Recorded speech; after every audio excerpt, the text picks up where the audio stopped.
ਸਤਿ ਸ਼੍ਰੀ ਅਕਾਲ। ਤੁਸੀਂ ਵੇਖ ਰਹੇ ਹੋ ਟੀਵੀ ਪੰਜਾਬ ਤੇ ਮੈਂ ਹਾਂ ਤੁਹਾਡੇ ਨਾਲ ਇੰਦਰਪ੍ਰੀਤ ਕੌਰ ਸੰਗੀੜਾ। ਖਬਰਾਂ ਦੇ ਇਸ ਬੁਲੇਟਿਨ ਵਿੱਚ ਤੁਹਾਡਾ ਸਵਾਗਤ ਹੈ। ਸਭ ਤੋਂ ਪਹਿਲਾਂ ਨਜ਼ਰ ਮਾਰਦੇ ਹਾਂ ਹੈਡਲਾਈਨਸ ਤੇ। ਇਮੀਗ੍ਰੇਸ਼ਨ ਦੇ ਡਰਾਅ ਤੇ ਲੱਗੀ ਰੋਕ, ਅਪਲਾਈ ਕਰਨ ਵਾਲੇ ਦੇਣ ਧਿਆਨ।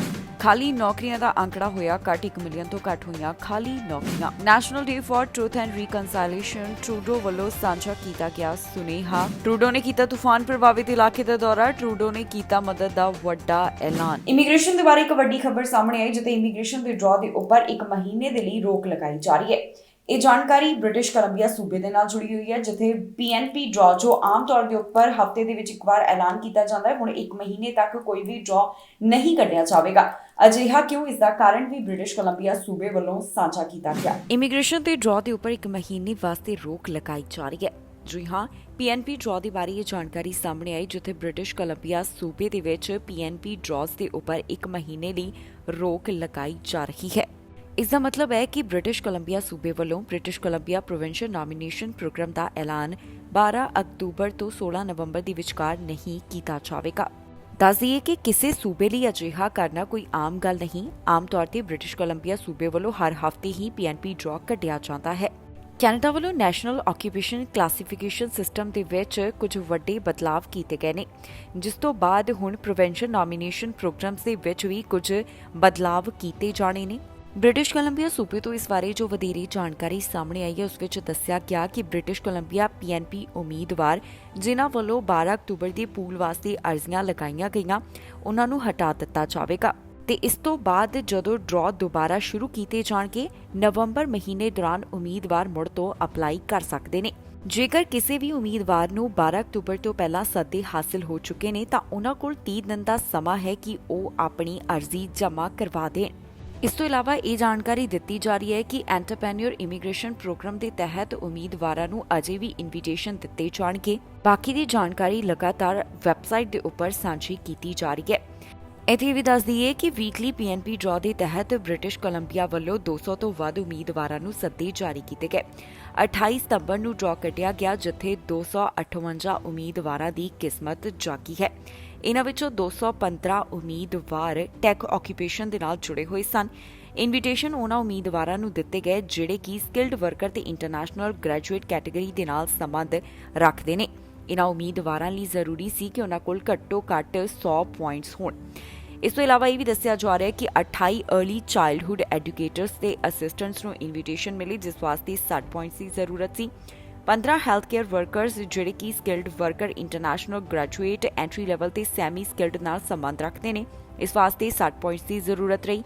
ਹੈਲਥ ਕੇਅਰ ਅਸਿਸਟੈਂਟਸ ਤੇ entry level semi skilled category ਦੇ ਵਿੱਚ 60 ਪੁਆਇੰਟਸ ਦੀ ਜ਼ਰੂਰਤ ਸੀ। ਇਹਨਾਂ ਉਮੀਦਵਾਰਾਂ ਨੂੰ ਸੱਦੇ ਜਾਰੀ ਕੀਤੇ ਗਏ। ਖਾਲੀ ਨੌਕਰੀਆਂ ਦੇ ਬਾਰੇ ਇੱਕ ਰਾਹਤ ਦੀ ਖਬਰ ਸਾਹਮਣੇ ਆਈ। ਪਹਿਲਾਂ ਕੈਨੇਡਾ ਦੇ ਵਿੱਚ 1 ਮਿਲੀਅਨ ਤੋਂ ਵੱਧ ਨੌਕਰੀਆਂ ਖਾਲੀ ਪਈਆਂ ਸਨ, ਪਰ ਹੁਣ ਰਾਹਤ ਇਹ ਹੈ ਕਿ ਸਟੈਟਿਸਟਿਕਸ ਕੈਨੇਡਾ ਦੇ ਅੰਕੜੇ ਦੱਸਦੇ ਨੇ ਕਿ 1 ਮਿਲੀਅਨ ਤੋਂ ਘੱਟ ਨੌਕਰੀਆਂ ਹੀ ਖਾਲੀ ਪਈਆਂ ਨੇ। ਇਹਨਾਂ ਖਾਲੀ ਨੌਕਰੀਆਂ ਦੇ ਅੰਕੜੇ ਦੇ ਵਿੱਚ ਗਿਰਾਵਟ ਦਰਜ ਕੀਤੀ ਗਈ ਹੈ। ਕੈਨੇਡਾ ਵਿੱਚ ਮੌਜੂਦਾ ਸਮੇਂ ਕਿੰਨੀਆਂ ਨੌਕਰੀਆਂ ਖਾਲੀ ਪਈਆਂ ਨੇ, ਇਸ ਬਾਰੇ ਤਾਜ਼ਾ ਅੰਕੜਾ ਸਾਂਝਾ ਕੀਤਾ ਗਿਆ। ਸਟੈਟਿਸਟਿਕਸ ਕੈਨੇਡਾ ਵੱਲੋਂ ਦੱਸਿਆ ਗਿਆ ਕਿ ਪਹਿਲਾਂ ਦੇ ਮੁਕਾਬਲੇ ਖਾਲੀ ਨੌਕਰੀਆਂ ਘੱਟ ਹੋਈਆਂ ਨੇ। ਜੁਲਾਈ ਮਹੀਨੇ ਦੇ ਬਾਰੇ ਡਿਟੇਲ ਦਿੱਤੀ ਗਈ ਹੈ, ਜਿਸ ਤੋਂ ਪਤਾ ਚੱਲਦਾ ਹੈ ਕਿ ਜੁਲਾਈ ਮਹੀਨੇ ਦੌਰਾਨ ਖਾਲੀ ਪਈਆਂ ਨੌਕਰੀਆਂ 1 ਮਿਲੀਅਨ ਤੋਂ ਘੱਟ ਦਰਜ ਕੀਤੀਆਂ ਗਈਆਂ। ਪਹਿਲਾਂ ਖਾਲੀ ਨੌਕਰੀਆਂ ਦਾ ਅੰਕੜਾ 1 ਮਿਲੀਅਨ ਤੋਂ ਵੱਧ ਦੱਸਿਆ ਜਾ ਰਿਹਾ ਸੀ। ਸਟੈਟਿਸਟਿਕਸ ਕੈਨੇਡਾ ਦਾ ਕਹਿਣਾ ਹੈ ਕਿ ਪਹਿਲਾਂ ਦੇ ਮੁਕਾਬਲੇ ਚਾਹੇ ਇਨ੍ਹਾਂ ਖਾਲੀ ਨੌਕਰੀਆਂ ਦੇ ਅੰਕੜੇ ਦੇ ਵਿੱਚ ਗਿਰਾਵਟ ਦਰਜ ਕੀਤੀ ਗਈ ਹੋਵੇ, ਪਰ ਪਿਛਲੇ ਸਾਲ ਦੀ ਤੁਲਨਾ ਦੇ ਵਿੱਚ ਅਜੇ ਵੀ ਇਹ ਜੌਬ ਵੈਕੈਂਸੀ ਜ਼ਿਆਦਾ ਹੈ। ਏਜੰਸੀ ਦਾ ਕਹਿਣਾ ਹੈ ਕਿ ਕੈਨੇਡਾ ਦੇ ਇੰਪਲਾਇਰਸ ਵੱਲੋਂ ਮੌਜੂਦਾ ਸਮੇਂ 9,64,000 ਜਿਹੜੀਆਂ ਖਾਲੀ ਨੌਕਰੀਆਂ ਨੇ ਉੱਥੇ ਰਿਕਰੂਟਿੰਗ ਕੀਤੀ ਜਾ ਰਹੀ ਹੈ।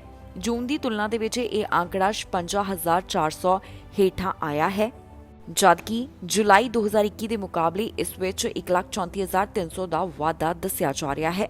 ਇਸ ਤੋਂ ਇਲਾਵਾ ਸਟੈਟਿਸਟਿਕਸ ਕੈਨੇਡਾ ਦੇ ਅੰਕੜੇ ਤੋਂ ਪਤਾ ਚੱਲਿਆ ਹੈ ਕਿ accommodation and food services industry ਦੇ ਵਿੱਚ ਜਿਹੜੀਆਂ ਖਾਲੀ ਨੌਕਰੀਆਂ ਸਨ, ਉਹਨਾਂ ਵਿੱਚ 15.4% ਦੀ ਗਿਰਾਵਟ ਦਰਜ ਕੀਤੀ ਗਈ ਹੈ। ਰੀਟੇਲ ਟ੍ਰੇਡ ਦੇ ਵਿੱਚ ਇਹ ਅੰਕੜਾ 11.9% ਦਾ ਦੱਸਿਆ ਗਿਆ, ਭਾਵ ਕਿ ਇੱਥੇ ਵੀ ਖਾਲੀ ਨੌਕਰੀਆਂ ਘੱਟ ਹੋਈਆਂ ਹਨ। ਦੱਸ ਦਈਏ ਕਿ ਪਹਿਲਾਂ ਖਾਲੀ ਪਈਆਂ ਨੌਕਰੀਆਂ ਦੇ ਬਾਰੇ ਇਹੀ ਲਗਾਤਾਰ ਅਪਡੇਟ ਦਿੱਤੀ ਜਾ ਰਹੀ ਸੀ ਕਿ ਇਹ ਅੰਕੜਾ ਵਧਦਾ ਹੀ ਜਾ ਰਿਹਾ ਹੈ, ਪਰ ਹੁਣ ਇਸ ਸੰਬੰਧੀ ਵੀ ਰਾਹਤ ਦੇਖਣ ਨੂੰ ਮਿਲ ਰਹੀ ਹੈ। ਅੱਜ ਕੈਨੇਡਾ ਦੇ ਵਿੱਚ National Day for Truth and Reconciliation ਮਨਾਇਆ ਜਾ ਰਿਹਾ ਹੈ, ਜਿਸ ਮੌਕੇ ਪ੍ਰਧਾਨ ਮੰਤਰੀ ਜਸਟਿਨ ਟਰੂਡੋ ਵੱਲੋਂ ਇੱਕ ਸਟੇਟਮੈਂਟ ਜਾਰੀ ਕੀਤੀ ਗਈ ਤੇ ਨਾਲ ਹੀ ਉਹਨਾਂ ਵੱਲੋਂ ਆਪਣੇ ਵਿਚਾਰ ਸਾਂਝੇ ਕੀਤੇ। प्रधानमंत्री का कहना है कि ਜਿਹੜੇ ਜ਼ਖਮ ਨੇ ਉਹ ਰਾਤੋਂ ਰਾਤ ਨਹੀਂ ਭਰਦੇ, ਪਰ ਪ੍ਰਧਾਨਮੰਤਰੀ ਵੱਲੋਂ ਇਕੱਠੇ ਅੱਗੇ ਵਧਣ ਦੀ ਗੱਲ ਕੀਤੀ ਗਈ। ਕੈਨੇਡਾ ਵਿੱਚ ਅੱਜ ਦੂਸਰਾ ਸਾਲਾਨਾ National Day for Truth and Reconciliation ਮਨਾਇਆ ਜਾ ਰਿਹਾ ਹੈ। 30 ਸਤੰਬਰ ਰੈਜ਼ੀਡੈਂਸ਼ੀਅਲ ਸਕੂਲਾਂ ਦੇ ਪੀੜਤਾਂ ਅਤੇ ਉਹਨਾਂ ਦੇ ਪਰਿਵਾਰਾਂ ਨੂੰ ਯਾਦ ਕਰਨ ਦੇ ਸੰਬੰਧ ਦੇ ਵਿੱਚ National Day for Truth and Reconciliation ਦੇ ਤੌਰ ਤੇ ਉੱਪਰ ਮਨਾਇਆ ਜਾਂਦਾ ਹੈ। ਇਸ ਸਾਲਾਨਾ ਯਾਦਗਾਰੀ ਦਿਨ ਕੈਨੇਡਾ ਦੇ ਵਿੱਚ ਚਰਚ ਵੱਲੋਂ ਚਲਾਏ ਗਏ ਅਤੇ ਸਰਕਾਰੀ ਫੰਡਿੰਗ ਹਾਸਲ ਰੈਜ਼ੀਡੈਂਸ਼ੀਅਲ ਸਕੂਲਾਂ ਦੇ ਵਿੱਚ ਜੋ ਬੱਚਿਆਂ ਦੇ ਰਿਮੇਨਸ ਮਿਲੇ ਸਨ, ਉਹਨਾਂ ਬੱਚਿਆਂ ਪੀੜਤਾਂ ਤੇ ਪਰਿਵਾਰਕ ਮੈਂਬਰਾਂ ਨੂੰ ਯਾਦ ਕਰਨ ਸੰਬੰਧੀ ਸਨਮਾਨ ਦੇਣ ਦਾ ਦਿਨ ਹੈ। ਪਿਛਲੇ ਸਾਲ ਫੈਡਰਲ ਸਰਕਾਰ ਨੇ ਇਸ ਦਿਨ ਨੂੰ ਸਰਕਾਰੀ ਛੁੱਟੀ ਐਲਾਨ ਕੀਤਾ ਸੀ। ਇੰਡੀਜੀਅਸ ਲੋਕਾਂ ਨਾਲ ਹੋਏ ਵਿਵਹਾਰ ਅਤੇ ਦੇਸ਼ ਦੇ ਇਤਿਹਾਸ ਦੀ ਤਰਜਮਾਨੀ ਕਰਦੇ ਦੇਸ਼ ਭਰ ਦੇ ਵਿੱਚ ਬਹੁਤ ਸਾਰੇ ਸਮਾਗਮ ਆਯੋਜਿਤ ਕੀਤੇ ਜਾਂਦੇ ਹਨ। ਕੈਨੇਡਾ ਵਿੱਚ ਸਾਰੀਆਂ ਫੈਡਰਲ ਇਮਾਰਤਾਂ ਉੱਪਰ ਲੱਗੀ ਕੈਨੇਡਾ ਦੇ ਝੰਡਿਆਂ ਨੂੰ ਸੂਰਜ ਚੜ੍ਹਨ ਤੋਂ ਸੂਰਜ ਛਿਪਣ ਤੱਕ ਅੱਜ ਤੱਕ ਝੁਕਾਇਆ ਗਿਆ ਹੈ। 30 ਸਤੰਬਰ ਨੂੰ ਔਰੇਂਜ ਸ਼ਰਟ ਡੇ ਦੇ ਤੌਰ ਦੇ ਉੱਪਰ ਵੀ ਮਨਾਇਆ ਜਾਂਦਾ ਹੈ। ਦੱਸੀਏ ਕਿ ਪ੍ਰਧਾਨ ਮੰਤਰੀ ਜਸਟਿਨ ਟਰੂਡੋ ਓਨਟਾਰੀਓ ਦੇ ਵਿੱਚ ਇੱਕ ਸਮਾਗਮ ਦੌਰਾਨ ਵੀ ਸ਼ਾਮਿਲ ਹੋਏ। ਇਸ ਬਾਰੇ ਨਿਊਜ਼ ਰਿਲੀਜ਼ ਵਿੱਚ ਸਾਂਝੀ ਕੀਤੀ ਗਈ, ਜਿਸ ਵਿੱਚ ਟਰੂਡੋ ਨੇ ਕਿਹਾ ਕਿ ਰੈਜ਼ੀਡੈਂਸ਼ੀਅਲ ਸਕੂਲਾਂ ਦੇ ਇਤਿਹਾਸ ਦੇ ਮੂਲ ਨਿਵਾਸੀ ਲੋਕਾਂ ਤੇ ਇਸ ਦੇ ਨਿਰੰਤਰ ਪ੍ਰਭਾਵਾਂ ਦਾ ਸਾਹਮਣਾ ਕਰਨਾ ਸਾਡੀ ਸਾਂਝੀ ਜ਼ਿੰਮੇਵਾਰੀ ਹੈ ਤਾਂ ਜੋ ਅਸੀਂ ਸੱਚਮੁੱਚ ਇਕੱਠੇ ਅੱਗੇ ਵਧ ਸਕੀਏ।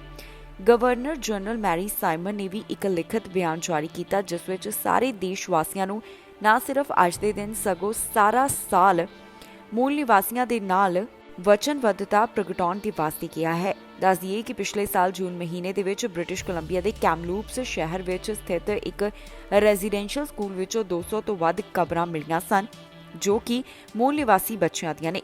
ਇਹ ਸਭ ਮਿਲਣ ਦੇ ਕੁਝ ਦਿਨ ਬਾਅਦ ਫੈਡਰਲ ਸਰਕਾਰ ਨੇ ਕਾਨੂੰਨ ਪਾਸ ਕੀਤਾ ਤੇ 30 ਸਤੰਬਰ ਨੂੰ ਸਰਕਾਰੀ ਛੁੱਟੀ ਐਲਾਨ ਕੀਤਾ ਸੀ। ਕੁਝ ਹਫ਼ਤਿਆਂ ਬਾਅਦ ਹੀ ਸਸਕੈਚੁਆਨ ਦੇ ਇੱਕ ਜਗ੍ਹਾ ਦੇ ਉੱਪਰ ਵੀ 751 ਕਬਰਾਂ ਦਾ ਪਤਾ ਲੱਗਿਆ ਸੀ। ਤੂਫਾਨ ਪ੍ਰਭਾਵਿਤ ਇਲਾਕੇ ਦਾ ਪ੍ਰਧਾਨ ਮੰਤਰੀ ਜਸਟਿਨ ਟਰੂਡੋ ਵੱਲੋਂ ਦੌਰਾ ਕੀਤਾ ਗਿਆ। ਪਿਛਲੇ ਦਿਨੀ ਕਿਊਬੈਕ ਦੇ ਵਿੱਚ ਜਿਸ ਤਰ੍ਹਾਂ ਦੇ ਇਸ ਹੁਰੀਕੇਨ ਕਾਰਨ ਹਾਲਾਤ ਬਣੇ ਨੇ, ਉਸ ਬਾਰੇ ਪ੍ਰਧਾਨ ਮੰਤਰੀ ਬੋਲਦੇ ਦਿਖਾਈ ਦਿੱਤੇ ਤੇ ਨਾਲ ਹੀ ਉਹਨਾਂ ਵੱਲੋਂ ਮਦਦ ਦਾ ਵੱਡਾ ਐਲਾਨ ਕੀਤਾ ਗਿਆ।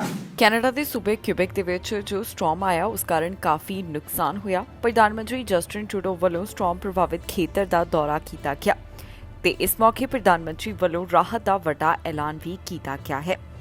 ਪ੍ਰਧਾਨ ਮੰਤਰੀ ਜਸਟਿਨ ਟਰੂਡੋ ਕਿਊਬੈਕ ਦੇ ਵਿੱਚ ਉਸ ਥਾਂ ਪਹੁੰਚੇ ਜਿੱਥੇ ਸਟਾਰਮ ਵੱਲੋਂ ਦਸਤਕ ਦਿੱਤੀ ਗਈ। ਇਸ ਤੋਂ ਇਲਾਵਾ ਪ੍ਰਧਾਨ ਮੰਤਰੀ ਜਸਟਿਨ ਟਰੂਡੋ ਇੱਥੇ ਫੈਡਰਲ ਸਪੋਰਟ ਦੀ ਗੱਲ ਕਰਦੇ ਹੋਏ ਦਿਖਾਈ ਦਿੱਤੇ। ਪ੍ਰਧਾਨ ਮੰਤਰੀ ਵੱਲੋਂ ਮੌਜੂਦਾ ਮੇਅਰ ਦੇ ਨਾਲ ਮੁਲਾਕਾਤ ਕੀਤੀ ਗਈ। ਇਸ ਤੋਂ ਇਲਾਵਾ ਉਹ ਸੀਨੀਅਰ ਫਿਸ਼ਰਜ਼ ਅਤੇ ਸਮਾਲ ਬਿਜ਼ਨਸ ਓਨਰਜ਼ ਦੇ ਨਾਲ ਵੀ ਮਿਲੇ। ਇਸ ਮੌਕੇ ਟਰੂਡੋ ਵੱਲੋਂ ਇਹ ਵਿਸ਼ਵਾਸ ਦਿਵਾਇਆ ਗਿਆ ਕਿ ਫੈਡਰਲ ਸਰਕਾਰ ਕਿਊਬੈਕ ਦੇ ਨਾਲ ਮਿਲ ਕੇ ਸਟਾਰਮ ਕਾਰਨ ਜਿਹੜਾ ਨੁਕਸਾਨ ਹੋਇਆ ਉਸ ਸੰਬੰਧੀ ਮਦਦ ਕਰੇਗੀ। ਇਸ ਮੌਕੇ ਤੇ ਨੈਸ਼ਨਲ ਰੈਵਨਿਊ ਮਿਨਿਸਟਰ ਵੀ ਪ੍ਰਧਾਨ ਮੰਤਰੀ ਦੇ ਨਾਲ ਮੌਜੂਦ ਸਨ, ਜਿਨ੍ਹਾਂ ਵੱਲੋਂ ਆਪਣੇ ਵਿਚਾਰ ਸਾਂਝੇ ਕੀਤੇ ਗਏ ਤੇ ਦੱਸਿਆ ਗਿਆ ਕਿ ਕਿਸ ਤਰ੍ਹਾਂ ਦੇ ਰਾਹਤ ਕਾਰਜ ਹੁਣ ਚਲਾਏ ਜਾਣਗੇ। ਦੱਸਦੀਏ ਕਿ ਕਿਊਬੈਕ ਦੇ ਵਿੱਚ ਸਟਾਰਮ ਕਾਰਨ ਜੋ ਭਾਰੀ ਨੁਕਸਾਨ ਹੋਇਆ, ਇੱਥੇ ਕੈਨੇਡੀਅਨ ਆਰਮਡ ਫੋਰਸਿਸ ਦੇ ਮੈਂਬਰਸ ਨੂੰ ਲਗਾਇਆ ਗਿਆ ਤਾਂ ਕਿ ਫਿਓਨਾ ਦੇ ਕਾਰਨ ਜੋ ਨੁਕਸਾਨ ਹੋਇਆ ਉਸ ਨੂੰ ਸਾਫ਼ ਕੀਤਾ ਜਾ ਸਕੇ। ਡਿਫੈਂਸ ਮਿਨਿਸਟਰ ਅਨੀਤਾ ਆਨੰਦ ਵੱਲੋਂ ਵੀ ਸਮੇਂ-ਸਮੇਂ ਦੇ ਉੱਪਰ ਇਸ ਬਾਰੇ ਜਾਣਕਾਰੀ ਸਾਂਝੀ ਕੀਤੀ ਗਈ।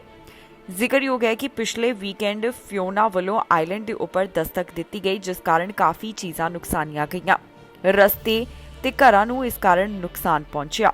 ਇਸ ਸਭ ਦੌਰਾਨ ਹੁਣ ਪ੍ਰਧਾਨ ਮੰਤਰੀ ਵੱਲੋਂ ਵਿਸ਼ਵਾਸ ਦਿਵਾਇਆ ਗਿਆ ਹੈ ਕਿ ਸਰਕਾਰ ਵੱਲੋਂ ਮਦਦ ਕੀਤੀ ਜਾਵੇਗੀ ਤੇ ਮਦਦ ਉਹਨਾਂ ਵੱਲੋਂ ਕਿਊਬੈਕ ਦੇ ਨਾਲ ਮਿਲ ਕੇ ਕੀਤੀ ਜਾਣੀ ਹੈ। ਕੈਨੇਡਾ ਵਿੱਚ ਅੱਜ ਦੂਸਰਾ National Day for Truth and Reconciliation ਮਨਾਇਆ ਜਾ ਰਿਹਾ ਹੈ, ਜਿਸ ਮੌਕੇ ਪ੍ਰਧਾਨ ਮੰਤਰੀ ਜਸਟਿਨ ਟਰੂਡੋ ਵੱਲੋਂ ਵੀ ਆਪਣੇ ਵਿਚਾਰ ਸਾਂਝੇ ਕੀਤੇ ਗਏ। ਅੱਜ ਦੇ ਦਿਨ ਫੈਡਰਲ ਛੁੱਟੀ ਦਾ ਐਲਾਨ ਪਿਛਲੇ ਸਾਲ ਹੀ ਕੀਤਾ ਗਿਆ ਸੀ, ਹੁਣ ਦੂਸਰੀ ਵਾਰ ਇਹ ਦਿਹਾੜਾ ਮਨਾਇਆ ਜਾ ਰਿਹਾ ਹੈ। ਕੈਨੇਡਾ ਦੇ ਵਿੱਚ ਅੱਜ ਦੂਸਰਾ National Day for Truth and Reconciliation ਮਨਾਇਆ ਜਾ ਰਿਹਾ ਹੈ। ਇਸ ਮੌਕੇ ਪ੍ਰਧਾਨ ਮੰਤਰੀ ਜਸਟਿਨ ਟਰੂਡੋ ਵੱਲੋਂ ਆਪਣੇ ਵਿਚਾਰ ਸਾਂਝੇ ਕੀਤੇ ਗਏ। ਉਹਨਾਂ ਦਾ ਕਹਿਣਾ ਹੈ ਕਿ ਇਸ ਤਰ੍ਹਾਂ ਦੇ ਜ਼ਖਮ ਰਾਤੋਂ ਰਾਤ ਤਾਂ ਨਹੀਂ ਭਰਦੇ, ਪਰ ਸਾਨੂੰ ਇਕੱਠਿਆਂ ਅੱਗੇ ਵਧਣ ਦੀ ਜ਼ਰੂਰਤ ਹੈ। ਪ੍ਰਧਾਨ ਮੰਤਰੀ ਜਸਟਿਨ ਟਰੂਡੋ ਵੱਲੋਂ ਇਸ ਮੌਕੇ ਦੇ ਉੱਪਰ ਕਿਹੜੀਆਂ ਤਮਾਮ ਗੱਲਾਂ ਦਾ ਜ਼ਿਕਰ ਕੀਤਾ ਗਿਆ, ਆਓ ਤੁਹਾਨੂੰ ਸੁਣਾਉਂਦੇ ਹਾਂ। In respect and care for each other and for Mother Earth, who cares for us every day of our lives. It is so good to see so many people joining here today, so many strong, present Indigenous people reflecting on this day, grieving and healing and sharing their strength. so many non-Indigenous people as well. Thank you for coming out today, because you have an essential, or we have an essential role to play on this day. I want to thank the community leaders, Jim, April, Chris, Vance, Tony, others. Thank you for bringing the representation of your communities and your responsibilities here to this moment as well. Thank you to the Niagara Indigenous community and the grandmothers who invited me to be part of today's sunrise ceremony and the sharing circle with survivors. I heard stories this morning of the horrors and pains of residential schools that happened many years ago, in some cases generations ago, but that are every bit as present today as they ever were. As we reflect on truth and reconciliation, it's not just a thing of the past. It has articulations today in challenges that families are facing, challenges that communities are facing, and challenges that we are all facing. ਤਿੰਨ ਚੋਰੀ ਦੀਆਂ ਵਾਰਦਾਤਾਂ ਸਾਹਮਣੇ ਆਈਆਂ, ਜਿਸ ਸੰਬੰਧੀ police ਵੱਲੋਂ ਕਾਰਵਾਈ ਕੀਤੀ ਗਈ ਤੇ ਤਿੰਨ ਮਾਈਨਰਸ ਨੂੰ ਹਿਰਾਸਤ ਵਿੱਚ ਲਿਆ ਗਿਆ। ਫਾਰਮੇਸੀ ਦੇ ਉੱਪਰ ਚੋਰੀ ਕੀਤੀ ਜਾ ਰਹੀ ਸੀ, ਜਿਸ ਬਾਰੇ ਪੁਲਿਸ ਨੂੰ ਡਿਟੇਲ ਮਿਲੀ। ਇਹਨਾਂ ਤਿੰਨ ਜਿਹੜੇ ਮਾਈਨਰਸ ਨੂੰ ਹਿਰਾਸਤ ਵਿੱਚ ਲਿਆ ਕੇ ਉਹਨਾਂ ਦੀ ਪਹਿਚਾਣ ਜਨਤਕ ਨਹੀਂ ਕੀਤੀ ਗਈ। ਫਾਰਮੇਸੀ ਚੋਰੀ ਦੇ ਮਾਮਲੇ ਦੇ ਵਿੱਚ ਪੁਲਿਸ ਵੱਲੋਂ ਕਾਰਵਾਈ ਕੀਤੀ ਗਈ ਤੇ ਉਹਨਾਂ ਨੇ ਤਿੰਨ ਮਾਈਨਰਸ ਨੂੰ ਹਿਰਾਸਤ ਵਿੱਚ ਲਿਆ ਹੈ।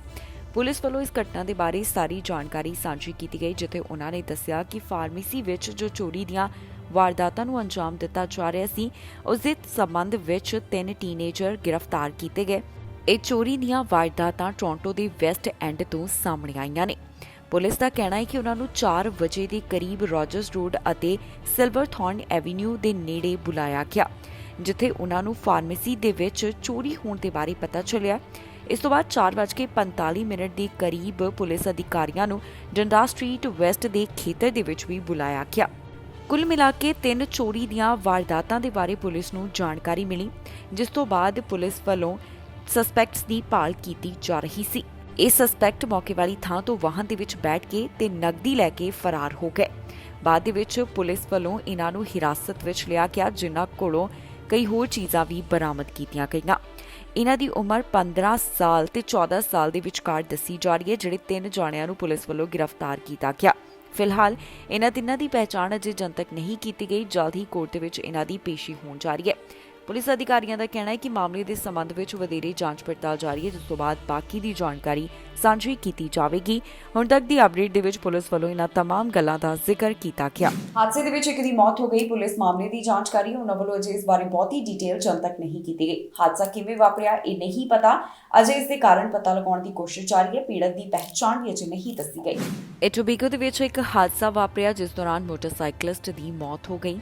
ਪੁਲਿਸ ਵੱਲੋਂ ਇਸ ਘਟਨਾ ਬਾਰੇ ਜੋ ਜਾਣਕਾਰੀ ਸਾਂਝੀ ਕੀਤੀ ਗਈ, ਉਸ ਵਿੱਚ ਟੋਰਾਂਟੋ ਪੁਲਿਸ ਦਾ ਕਹਿਣਾ ਹੈ ਕਿ ਐਮਰਜੈਂਸੀ ਕ੍ਰਿਊਜ਼ ਨੂੰ ਹਾਈਵੇ 27 ਦੇ ਨੇੜੇ 7:30 ਦੇ ਕਰੀਬ ਸ਼ਾਮ ਵੇਲੇ ਬੁਲਾਇਆ ਗਿਆ, ਜਿੱਥੇ ਦੱਸਿਆ ਗਿਆ ਕਿ ਡਿਕਸਨ ਰੋਡ ਅਤੇ ਸਕਾਈਵੇ ਐਵੀਨਿਊ ਦੇ ਇੰਟਰਸੈਕਸ਼ਨ ਦੇ ਨੇੜੇ ਇੱਕ ਹਾਦਸਾ ਵਾਪਰਿਆ ਹੈ। ਪੁਲਿਸ ਅਧਿਕਾਰੀ ਜਦੋਂ ਮੌਕੇ ਵਾਲੀ ਥਾਂ ਦੇ ਉੱਪਰ ਪਹੁੰਚੇ ਤਾਂ ਉਹਨਾਂ ਨੇ ਦੇਖਿਆ ਕਿ ਮੋਟਰਸਾਈਕਲਿਸਟ ਜ਼ਖਮੀ ਹਾਲਤ ਦੇ ਵਿੱਚ ਸੀ। ਇਸ ਤੋਂ ਇਲਾਵਾ ਜੋ ਵਾਹਨ ਨੂੰ ਚਲਾਉਣ ਵਾਲਾ ਡਰਾਈਵਰ ਸੀ, ਉਹ ਮੌਕੇ ਵਾਲੀ ਥਾਂ ਦੇ ਉੱਪਰ ਹੀ ਮੌਜੂਦ ਰਿਹਾ ਤੇ ਉਸ ਵੱਲੋਂ ਜਾਂਚ ਦੇ ਵਿੱਚ ਪੂਰਾ ਸਹਿਯੋਗ ਦਿੱਤਾ ਜਾ ਰਿਹਾ ਹੈ। ਇੱਥੇ ਇਹ ਘਟਨਾ ਕਿਵੇਂ ਵਾਪਰੀ, ਇਸ ਹਾਦਸੇ ਦੇ ਕਾਰਨ ਅਜੇ ਪਤਾ ਲਗਾਉਣ ਦੀ ਕੋਸ਼ਿਸ਼ ਕੀਤੀ ਜਾ ਰਹੀ ਹੈ। ਅਧਿਕਾਰੀਆਂ ਵੱਲੋਂ ਪੁਸ਼ਟੀ ਕਰ ਦਿੱਤੀ ਗਈ ਹੈ ਕਿ ਮੋਟਰਸਾਈਕਲਿਸਟ ਦੀ ਮੌਤ ਹੋ ਗਈ, ਪਰ ਉਸ ਦੀ ਪਹਿਚਾਣ ਅਜੇ ਤੱਕ ਜਨਤਕ ਨਹੀਂ ਕੀਤੀ ਗਈ ਤੇ ਨਾ ਹੀ ਉਸ ਦੀ ਉਮਰ ਦੱਸੀ ਗਈ ਹੈ। ਆਫੀਸਰਸ ਦਾ ਕਹਿਣਾ ਹੈ ਕਿ ਉਹ ਮਾਮਲੇ ਦੀ ਜਾਂਚ ਕਰ ਰਹੇ ਨੇ ਤੇ ਜੇਕਰ ਕਿਸੇ ਨੂੰ ਵੀ ਇਸ ਬਾਰੇ ਕੋਈ ਜਾਣਕਾਰੀ ਹੋਵੇ ਤਾਂ 4168081900 ਜਾਂ ਫਿਰ ਕ੍ਰਾਈਮ ਸਟਾਪਰਸ ਨਾਲ 4162228477 ਦੇ ਉੱਪਰ ਕਾਲ ਕਰਕੇ ਜਾਣਕਾਰੀ ਸਾਂਝੀ ਕੀਤੀ ਜਾ ਸਕਦੀ ਹੈ। ਫਿਲਹਾਲ ਮਾਮਲੇ ਦੀ ਵਧੇਰੀ ਜਾਂਚ ਪੜਤਾਲ ਜਾਰੀ ਹੈ, ਜਿਸ ਤੋਂ ਬਾਅਦ ਬਾਕੀ ਦੀ ਜਾਣਕਾਰੀ ਅਧਿਕਾਰੀ ਸਾਂਝੀ ਕਰਨਗੇ। ਕੰਜ਼ਰਵੇਟਿਵ ਐਮਪੀ ਵੱਲੋਂ ਪ੍ਰਧਾਨ ਮੰਤਰੀ ਜਸਟਿਨ ਟਰੂਡੋ ਦੇ ਉੱਪਰ ਕਈ ਤਰ੍ਹਾਂ ਦੇ ਸਵਾਲ ਖੜੇ ਕੀਤੇ ਗਏ ਨੇ। ਪਾਰਲੀਮੈਂਟ ਦੇ ਵਿੱਚ ਬੋਲਦਿਆਂ ਉਹਨਾਂ ਨੇ ਆਪਣੀ ਆਵਾਜ਼ ਚੁੱਕੀ ਤੇ ਉਹਨਾਂ ਵੱਲੋਂ ਹੁਰੀਕੇਨ ਦਾ ਵੀ ਜ਼ਿਕਰ ਕੀਤਾ ਗਿਆ ਹੈ। ਕਾਰਬਨ ਟੈਕਸ ਨੂੰ ਲੈ ਕੇ ਸਰਕਾਰ ਨੂੰ ਘੇਰਾ ਪਾਇਆ ਗਿਆ। ਕੰਜ਼ਰਵੇਟਿਵ ਐਮਪੀ ਵੱਲੋਂ ਲਿਬਰਲ ਸਰਕਾਰ ਨੂੰ ਇੱਕ ਵਾਰ ਫਿਰ ਤੋਂ ਘੇਰਿਆ ਗਿਆ। ਲਿਬਰਲ ਸਰਕਾਰ ਨੂੰ ਕਾਰਬਨ ਟੈਕਸ ਦੇ ਮੁੱਦੇ ਦੇ ਉੱਪਰ ਉਹਨਾਂ ਵੱਲੋਂ ਕਈ ਤਰ੍ਹਾਂ ਦੇ ਸਵਾਲ ਪੁੱਛੇ ਗਏ ਨੇ ਤੇ ਨਾਲ ਹੀ ਹੁਰੀਕੇਨ ਫਿਓਨਾ ਦਾ ਵੀ ਉਹਨਾਂ ਵੱਲੋਂ ਜ਼ਿਕਰ ਕੀਤਾ ਗਿਆ। ਕੰਜ਼ਰਵੇਟਿਵ ਮੈਂਬਰ ਪਾਰਲੀਮੈਂਟ ਵੱਲੋਂ ਜੋ ਆਪਣੀ ਆਵਾਜ਼ ਚੁੱਕੀ ਗਈ ਹੈ, ਇਸ ਦੇ ਵਿੱਚ ਉਹਨਾਂ ਨੇ ਲਿਬਰਲ ਸਰਕਾਰ ਦੇ ਉੱਪਰ ਕਿਸ ਤਰ੍ਹਾਂ ਸਵਾਲ ਖੜੇ ਕੀਤੇ ਤੇ ਕੀ ਕਹਿਣਾ ਹੈ ਕੰਜ਼ਰਵੇਟਿਵ ਦੀ ਇਸ ਮੈਂਬਰ ਪਾਰਲੀਮੈਂਟ ਦਾ, ਆਓ ਤੁਹਾਨੂੰ ਸੁਣਾਉਂਦੇ ਹਾਂ ਉਹਨਾਂ ਦੀ ਹੀ ਜ਼ੁਬਾਨੀ। I guess what's perplexing about quote unquote carbon pricing, carbon tax, is what is it doing to prevent disasters? What has the federally imposed liberal carbon tax, because I come from a province that it has been imposed on, done for the environment? How come it didn't prevent Hurricane Fiona? Where are those tax dollars going? What is it doing? Nothing. Canada ਦੇ ਇੱਕ ਹਿੱਸੇ ਤੋਂ ਅਜਿਹਾ ਮਾਮਲਾ ਸਾਹਮਣੇ ਆਇਆ ਜਿੱਥੇ ਵਾਹਨ ਦੀ ਟੱਕਰ ਰਾਹਗੀਰ ਨੂੰ ਲੱਗੀ ਹੈ, ਜਿਸ ਤੋਂ ਬਾਅਦ ਰਾਹਗੀਰ ਜ਼ਖਮੀ ਹੋ ਗਿਆ। ਰਾਹਗੀਰ ਦੀ ਪਹਿਚਾਣ ਅਜੇ ਨਹੀਂ ਦੱਸੀ ਗਈ।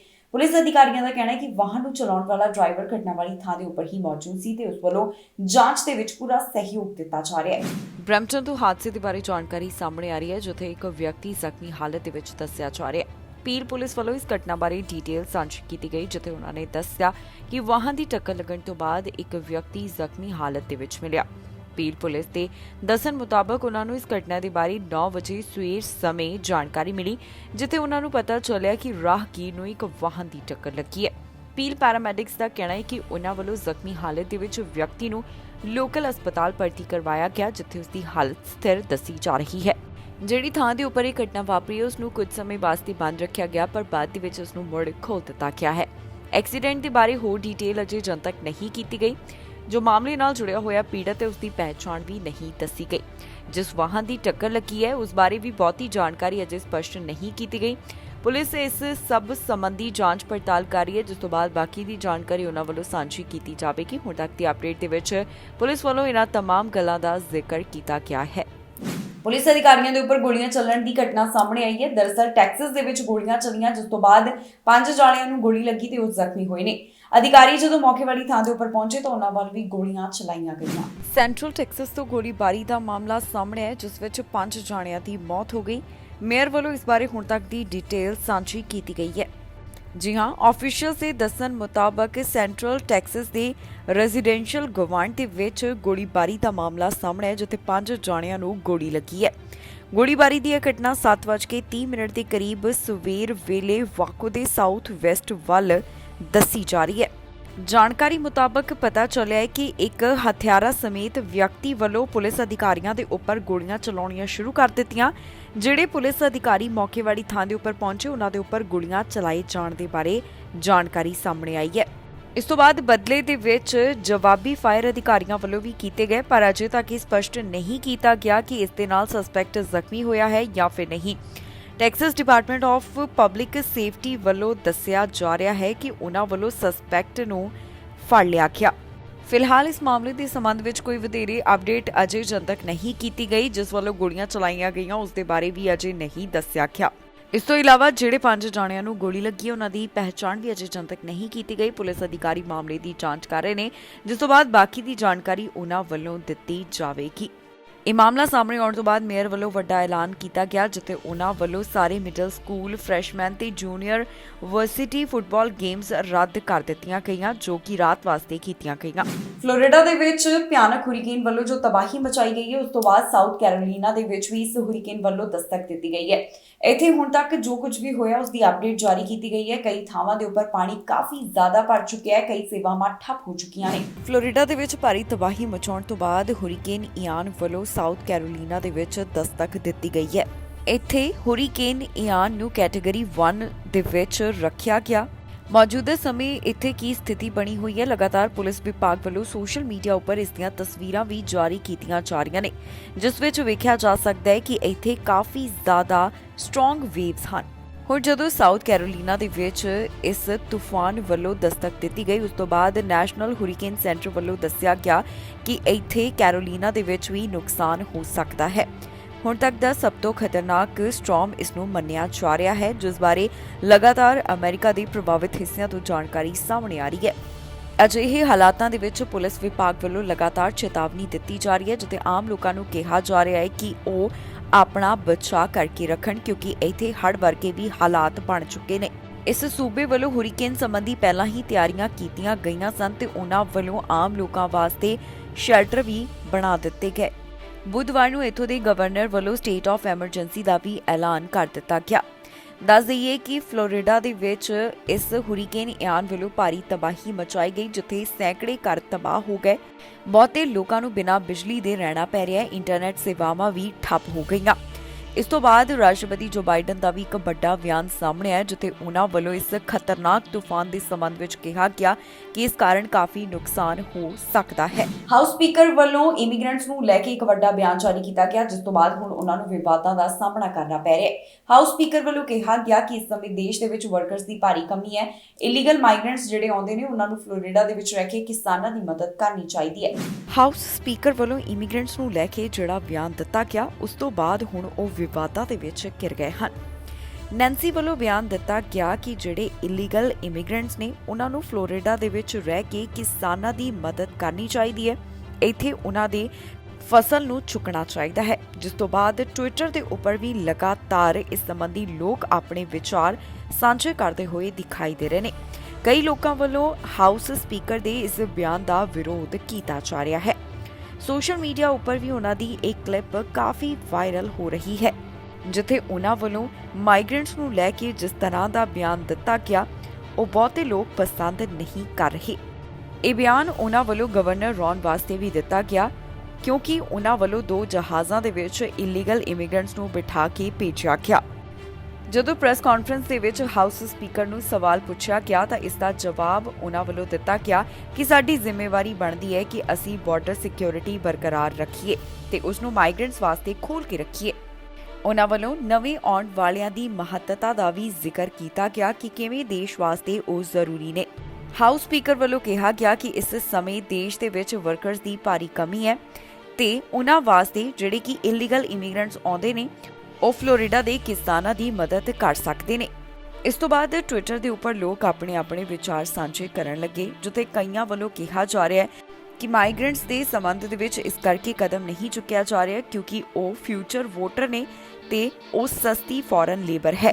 ਵੀਜ਼ਾ ਦੀ ਪ੍ਰੋਸੈਸਿੰਗ ਨੂੰ ਲੈ ਕੇ ਅਮਰੀਕਾ ਦੀ ਸਰਕਾਰ ਦੇ ਉੱਪਰ ਕਈ ਤਰ੍ਹਾਂ ਦੇ ਸਵਾਲ ਖੜੇ ਕੀਤੇ ਜਾ ਰਹੇ ਨੇ। ਭਾਰਤ ਤੋਂ ਜੇਕਰ ਕਿਸੇ ਨੇ ਵੀ ਅਮਰੀਕਾ ਦਾ ਵੀਜ਼ਾ ਹਾਸਲ ਕਰਨਾ ਹੈ ਤੇ ਉਸ ਨੂੰ 800 ਤੋਂ ਵੱਧ ਦਿਨਾਂ ਦਾ ਇੰਤਜ਼ਾਰ ਕਰਨਾ ਪਵੇਗਾ, ਪਰ ਜੇਕਰ ਕੋਈ ਚੀਨ ਤੋਂ ਅਪਲਾਈ ਕਰਦਾ ਹੈ ਤੇ ਉਸ ਨੂੰ 2 ਦਿਨਾਂ ਦੇ ਵਿੱਚ ਹੀ ਅਪਾਇੰਟਮੈਂਟ ਮਿਲ ਜਾਂਦੀ ਹੈ। ਹੁਣ ਇਹ ਜੋ ਮਾਮਲਾ ਸਾਹਮਣੇ ਆਇਆ, ਇਸ ਤੋਂ ਬਾਅਦ ਲੋਕ ਟਵਿੱਟਰ ਦੇ ਉੱਪਰ ਆਪਣਾ ਗੁੱਸਾ ਪ੍ਰਗਟਾਉਂਦੇ ਹੋਏ ਦਿਖਾਈ ਦੇ ਰਹੇ ਨੇ। ਇਮੀਗ੍ਰੇਸ਼ਨ ਨੂੰ ਲੈ ਕੇ ਬਾਈਡਨ ਸਰਕਾਰ ਦੇ ਉੱਪਰ ਕਈ ਤਰ੍ਹਾਂ ਦੇ ਸਵਾਲ ਖੜੇ ਹੋ ਰਹੇ ਨੇ, ਜਿੱਥੇ ਕਈ ਦੇਸ਼ਾਂ ਨੂੰ ਵੀਜ਼ੇ ਵਾਸਤੇ ਲੰਬਾ ਇੰਤਜ਼ਾਰ ਕਰਨਾ ਪੈ ਰਿਹਾ ਹੈ ਤੇ ਕਈ ਦੇਸ਼ ਅਜਿਹੇ ਨੇ ਜਿਨ੍ਹਾਂ ਨੂੰ ਮਹਿਜ਼ 2 ਦਿਨਾਂ ਦੇ ਵਿੱਚ ਹੀ ਵੀਜ਼ਾ ਮਿਲ ਰਿਹਾ ਹੈ। ਇੱਥੇ ਗੱਲ ਭਾਰਤ ਅਤੇ ਚੀਨ ਦੀ ਹੋ ਰਹੀ ਹੈ। ਭਾਰਤੀਆਂ ਨੂੰ ਅਮਰੀਕਾ ਦਾ ਵੀਜ਼ਾ ਲੈਣ ਵਾਸਤੇ ਕਾਫੀ ਦਿਨਾਂ ਦਾ ਇੰਤਜ਼ਾਰ ਕਰਨਾ ਪੈ ਰਿਹਾ ਹੈ।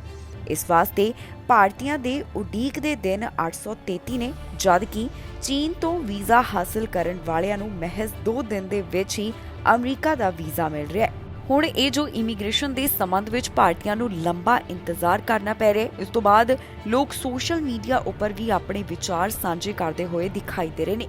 ਕਈ ਲੋਕਾਂ ਵੱਲੋਂ ਆਪਣੇ ਗੁੱਸੇ ਦਾ ਪ੍ਰਗਟਾਵਾ ਕੀਤਾ ਜਾ ਰਿਹਾ ਹੈ ਕਿ ਆਖਿਰਕਾਰ ਭਾਰਤੀਆਂ ਨੂੰ 833 ਦਿਨ ਦਾ ਵੇਟਿੰਗ ਸਮਾਂ ਕਿਉਂ ਦਿੱਤਾ ਜਾ ਰਿਹਾ ਹੈ। ਦੱਸ ਦਈਏ ਕਿ ਇਸ ਤੋਂ ਪਹਿਲਾਂ ਜੋ ਵੀਜ਼ਿਆਂ ਦੇ ਵਿੱਚ ਦੇਰੀ ਹੋ ਰਹੀ ਹੈ, ਇਸ ਦਾ ਮੁੱਦਾ ਭਾਰਤੀ ਵਿਦੇਸ਼ ਮੰਤਰੀ ਵੱਲੋਂ ਵੀ ਅਮਰੀਕਾ ਫੇਰੀ ਦੌਰਾਨ ਚੁੱਕਿਆ ਗਿਆ ਸੀ, ਜਿਸ ਤੋਂ ਬਾਅਦ ਅਮਰੀਕੀ ਦੂਤਘਰ ਹਰਕਤ ਦੇ ਵਿੱਚ ਆਇਆ, ਪਰ ਅਜੇ ਤੱਕ ਇਸ ਬਾਰੇ ਕੋਈ ਵੀ ਉਹਨਾਂ ਵੱਲੋਂ ਹੱਲ ਨਹੀਂ ਕੱਢਿਆ ਗਿਆ। ਵੈਬਸਾਈਟ ਦੇ ਉੱਪਰ ਵੀ ਜੇਕਰ ਨਜ਼ਰ ਮਾਰੀ ਜਾਵੇ ਤਾਂ ਉੱਥੇ ਦੱਸਿਆ ਜਾ ਰਿਹਾ ਹੈ ਕਿ ਜੇਕਰ ਕਿਸੇ ਪਾਰਟੀ ਨੇ ਵਿਜ਼ਿਟਰ ਵੀਜ਼ਾ ਅਪਲਾਈ ਕਰਨਾ ਹੈ ਤੇ ਇਸ ਵਾਸਤੇ ਉਸ ਨੂੰ 833, ਸਟੂਡੈਂਟ ਵੀਜ਼ਾ ਵਾਸਤੇ 430 ਤੇ ਬਾਕੀ ਨਾਨ ਇਮੀਗ੍ਰੈਂਟ ਵੀਜ਼ਾ ਵਾਸਤੇ 390 ਦਿਨਾਂ ਦਾ ਇੰਤਜ਼ਾਰ ਕਰਨਾ ਪਵੇਗਾ। ਮੀਡੀਆ ਰਿਪੋਰਟਸ ਦੇ ਵਿੱਚ ਵੀ ਦੱਸਿਆ ਜਾ ਰਿਹਾ ਹੈ ਕਿ ਨਵੀਂ ਦਿੱਲੀ ਵਿੱਚ ਅਮਰੀਕਾ ਦੇ B1 ਅਤੇ B2 ਵੀਜ਼ਾ ਵਾਸਤੇ ਬਿਨੇਕਾਰਾਂ ਨੂੰ 833 ਦਿਨਾਂ ਦੀ ਉਡੀਕ ਕਰਨੀ ਪਏਗੀ, ਜਿਸ ਦਾ ਮਤਲਬ ਹੈ ਕਿ ਬਿਨੇਕਾਰਾਂ ਨੂੰ 2 ਸਾਲ ਤੋਂ ਵੱਧ ਦਾ ਇੰਤਜ਼ਾਰ ਕਰਨਾ ਪਵੇਗਾ। ਇਸ ਤੋਂ ਬਾਅਦ ਹੀ ਉਹਨਾਂ ਨੂੰ ਇੰਟਰਵਿਊ ਦਾ ਮੌਕਾ ਮਿਲੇਗਾ। ਤੇ ਜੇਕਰ ਕਿਸੇ ਪਾਰਟੀ ਨੇ ਅਮਰੀਕਾ ਦਾ ਵਿਜ਼ਿਟਰ ਵੀਜ਼ਾ ਅਪਲਾਈ ਕਰਨਾ ਹੈ ਤੇ ਉਸ ਨੂੰ ਇਸ ਵਾਸਤੇ ਜਨਵਰੀ 2025 ਤੱਕ ਉਡੀਕ ਕਰਨੀ ਪਵੇਗੀ। ਇਸ ਤੋਂ ਉਲਟ ਬੀਜਿੰਗ ਦੇ ਵਿੱਚ ਅਮਰੀਕਾ ਵੀਜ਼ਾ ਵਾਸਤੇ ਇੰਟਰਵਿਊ ਮਹਿਜ਼ 2 ਦਿਨਾਂ ਦੇ ਵਿੱਚ ਹੀ ਮਿਲ ਰਹੀ ਹੈ। ਜੇਕਰ ਕਿਸੇ ਨੇ ਚਾਈਨਾ ਤੋਂ ਵਿਜ਼ਿਟਰ ਵੀਜ਼ਾ ਅਪਲਾਈ ਕਰਨਾ ਹੈ ਤੇ ਉਸ ਨੂੰ 2 ਦਿਨਾਂ ਦਾ, ਸਟੂਡੈਂਟ ਵੀਜ਼ਾ ਵਾਲਿਆਂ ਨੂੰ 2 ਦਿਨਾਂ ਦਾ ਤੇ ਬਾਕੀ ਨਾਨ ਇਮੀਗ੍ਰੈਂਟ ਵੀਜ਼ਾ ਵਾਲਿਆਂ ਨੂੰ 3 ਦਿਨਾਂ ਦਾ ਇੰਤਜ਼ਾਰ ਕਰਨਾ ਪਵੇਗਾ। ਇਸ ਦੇ ਨਾਲ ਹੀ ਜਾਂਦੇ ਇੱਕ ਵਾਰ ਫਿਰ ਤੋਂ ਨਜ਼ਰ ਮਾਰਦੇ ਹਾਂ ਹੈਡਲਾਈਨਸ ਤੇ। ਇਮੀਗ੍ਰੇਸ਼ਨ ਦੇ ਡਰਾਅ ਤੇ ਲੱਗੀ ਰੋਕ, ਅਪਲਾਈ ਕਰਨ ਵਾਲੇ ਦੇਣ ਧਿਆਨ। ਖਾਲੀ ਨੌਕਰੀਆਂ ਦਾ ਅੰਕੜਾ ਹੋਇਆ ਘੱਟ, 1 ਮਿਲੀਅਨ ਤੋਂ ਘੱਟ ਹੋਈਆਂ ਖਾਲੀ ਨੌਕਰੀਆਂ। National Day for Truth and Reconciliation, Trudeau ਵੱਲੋਂ ਸਾਂਝਾ ਕੀਤਾ ਗਿਆ ਸੁਨੇਹਾ। ਟਰੂਡੋ ਨੇ ਕੀਤਾ ਤੂਫਾਨ ਪ੍ਰਭਾਵਿਤ ਇਲਾਕੇ ਦਾ ਦੌਰਾ, ਟਰੂਡੋ ਨੇ ਕੀਤਾ ਮਦਦ ਦਾ ਵੱਡਾ ਐਲਾਨ। ਖਬਰਾਂ ਦੇ ਇਸ ਬੁਲੇਟਿਨ ਵਿੱਚ ਇੰਨਾ ਹੀ। ਫਿਲਹਾਲ ਮੈਨੂੰ ਇੰਦਰਪ੍ਰੀਤ ਕੌਰ ਸੰਗੇੜਾ ਨੂੰ ਦਿਓ ਇਜਾਜ਼ਤ ਤੇ ਤੁਸੀਂ ਵੇਖਦੇ ਰਹੋ ਟੀਵੀ ਪੰਜਾਬ।